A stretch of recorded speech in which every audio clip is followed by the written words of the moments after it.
ยายพามาชมสวยๆค่ะปางโบราณ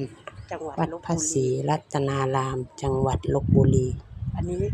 โบสถ์เจดีย์เก่าได้กว่า600 ปีพร้อมกับอยุธยาบรรพบุรุษเฮาสร้างไว้ทุกคนสวยงามสวยงาม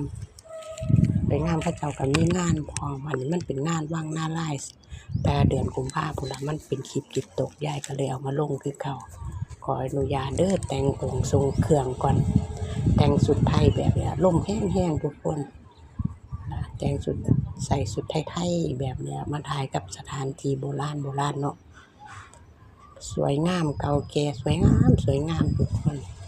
ส่วนมากยายสิมักไปทำบุญกับสถานโบราณวัดโบราณสถานที่โบราณแหล่งโบราณสถานต่างๆที่เก่าแก่และสวยงามมีเสน่ห์ในตัวของเพิ่นเนาะบรรพบุรุษเฮาสร้างไว้ก็ขอบคุณหลายๆเด้อผ่านมาเห็นคลิปยายก็